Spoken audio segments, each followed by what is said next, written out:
This morning I had an email from one of our subscribers.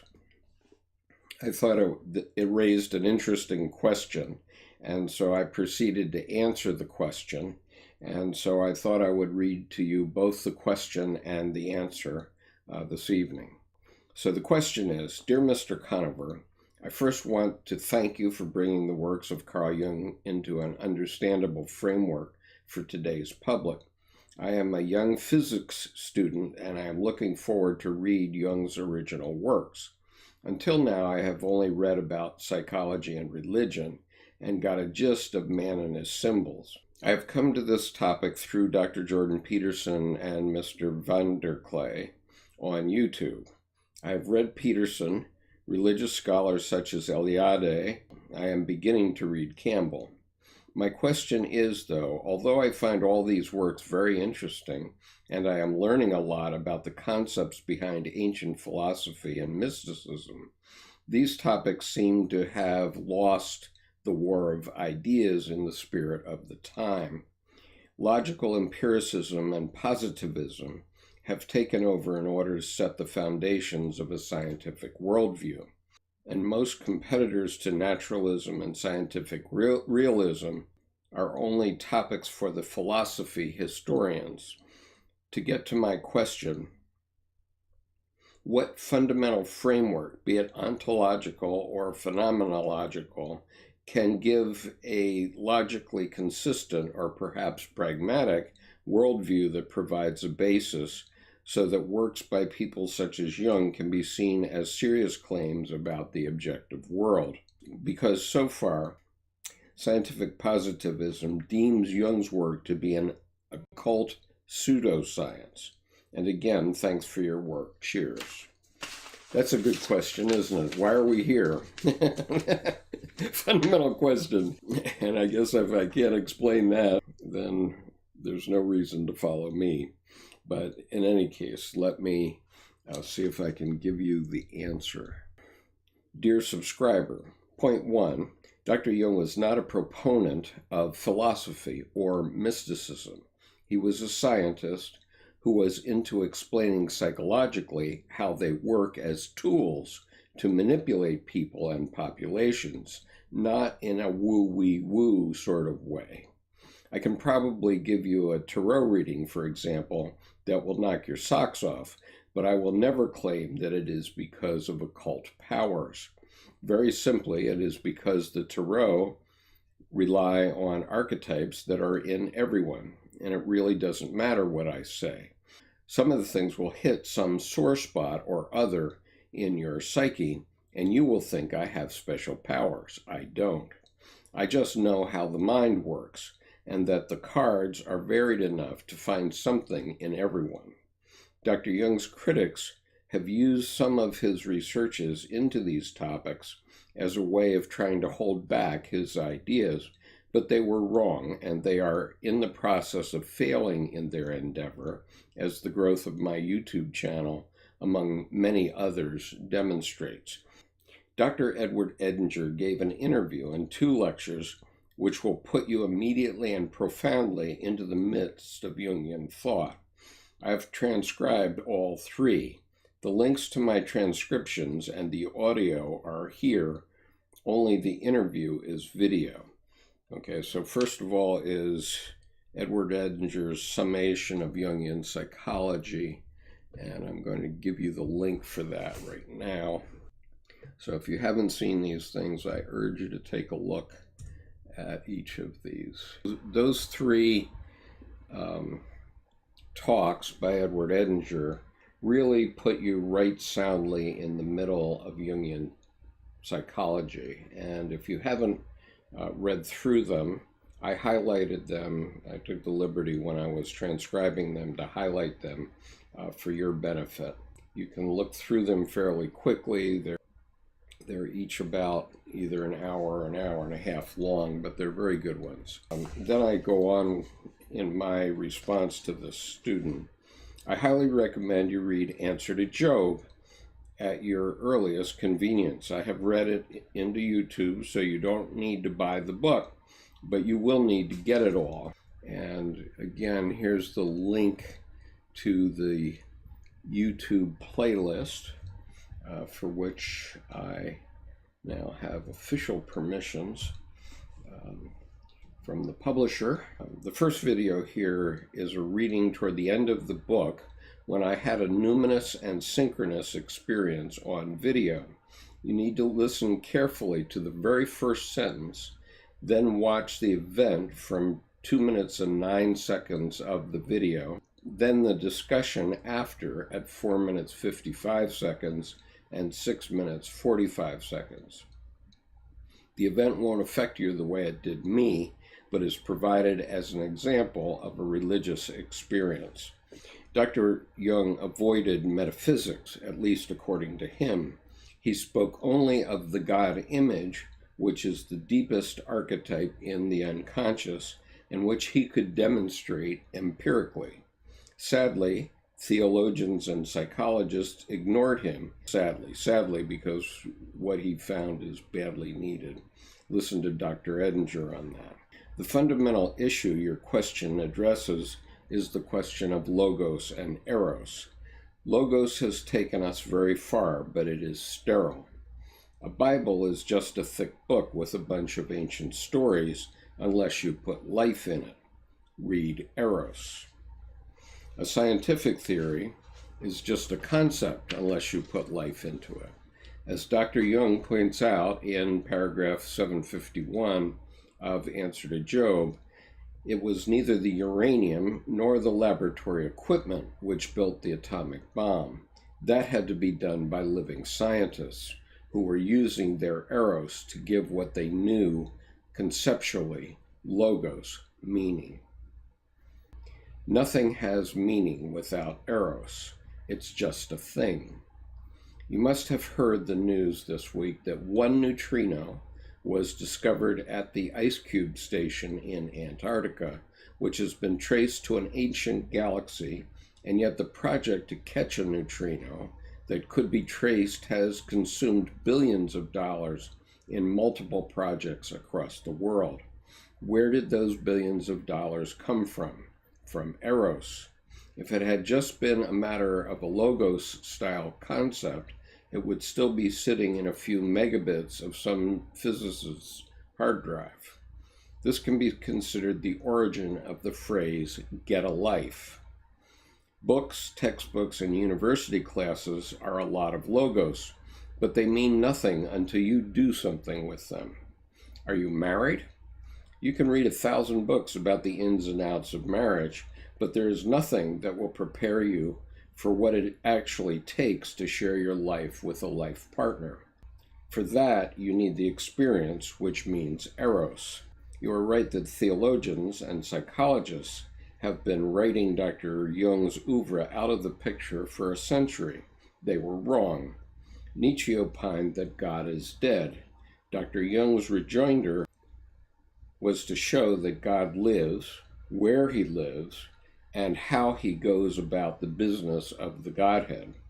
We can have a one-on-one discussion on this topic at your convenience on Zoom. Just let me know when, and I'm willing to do that with anyone. If you want to have a Zoom conference with me to clarify some point, just send me an email to skip.conover@gmail.com. So, what is the fundamental framework to cover Dr. Jung? There is none. You can get all the framework from the logical rationalism of Dr. Peterson, any number of theologians, etc. Paul VanderKlay will be only too happy to beat you over the head with rational arguments going back 2,000 years. What he is doing is hypnotizing you, which is what theologians have relied upon for all of those years. Just go to a divinity school and learn a pile of logical arguments, and then you can convince anyone of anything. Remember, Galileo was convicted by the Inquisition and had to swear on a Bible that the earth is the center of the universe. He knew the Catholic Church kept good notes, so he made monkeys of them for all time. In the following essay, I was actually wrong. These astronomers didn't miss one universe, they missed 7.5 billion of them. The name of the essay is Carl Sagan and Neil deGrasse Tyson Missed an Entire Universe. Okay, I'll give you the link to that.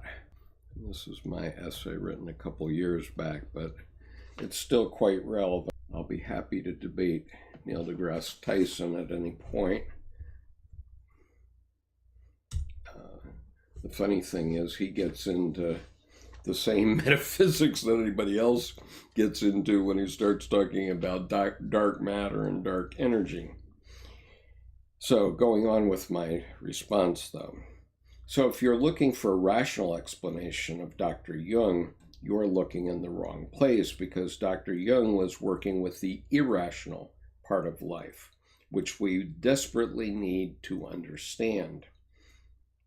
It explains exactly how Donald Trump got elected, for example, which is precisely why all of our talking heads on cable news are still scratching their heads. There are a couple of key quotes from Answer to Job. In paragraph 751, quote, "What most people overlook or seem unable to understand is the fact that I regard the psyche as real.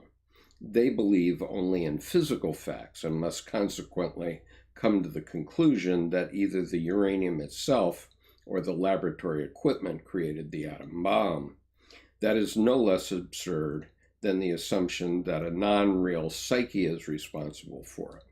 God is an obvious psychic and non-physical fact, i.e., a fact that can be established psychically, but not physically." Now, in this regard, take a look around your room, and everything that you can see in your room, with the exception of potted plants, is a product of the human psyche, even you, because you were once a twinkle in your father's eye. And so the point is that we can do nothing without the psyche, and yet theologians and a lot of psychologists try to write the psyche out of the system. And one of the big reasons we have an opioid epidemic is because people keep going to Freudians and other psychologists for drugs for their depression, rather than resolving their mental hygiene issues at a depth level. So you can, using a drug to solve your mental hygiene needs is like putting a Band-Aid on a cut. It's not going to do you much good, though, if you just had a major surgery or something like that. Okay, so going on with the quote, paragraph 752. "But religious statements, without exception, have to do with the reality of the psyche and not with the reality of the physis." So in other words, every religious statement that relates to the physical world has nothing to do with the reality of religion. And in the same paragraph, but a bit earlier, quote, "It does not matter at all that a physically impossible fact is asserted, because all religious assertions are physical impossibilities. If they were not so, they would, as I said earlier, necessarily be treated in the textbooks of natural science.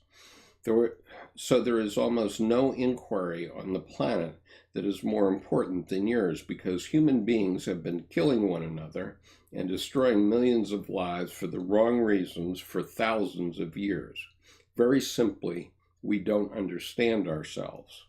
The theologians have dissed Dr. Jung's work because they want to protect their rice bowl of being the intermediary to God.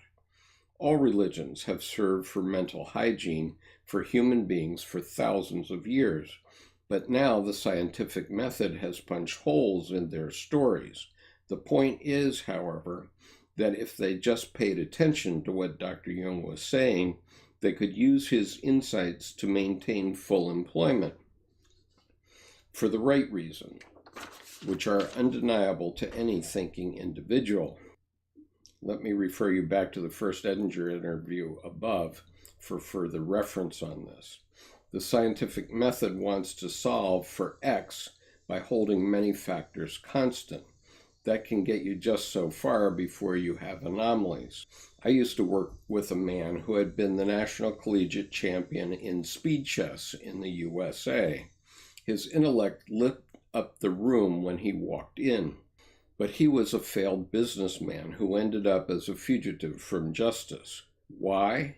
Because while there are 2.5 billion or so moves in a chess game, which he could easily grok, human beings tend to wiggle just a little bit more than chess pieces, and they have more than 64 squares for their fields of dreams. Dr. Jung's oeuvre is about understanding ourselves, nothing more or less.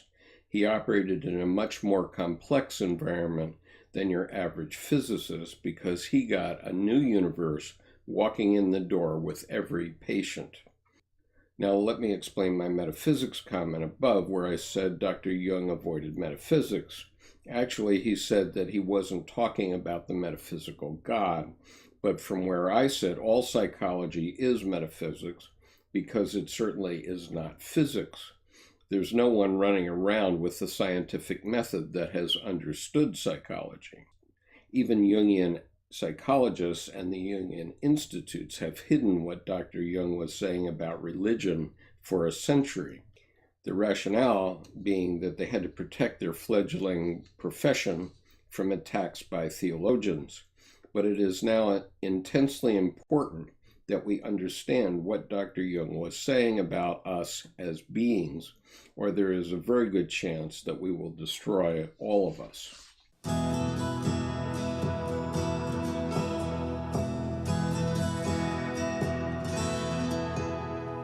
Glad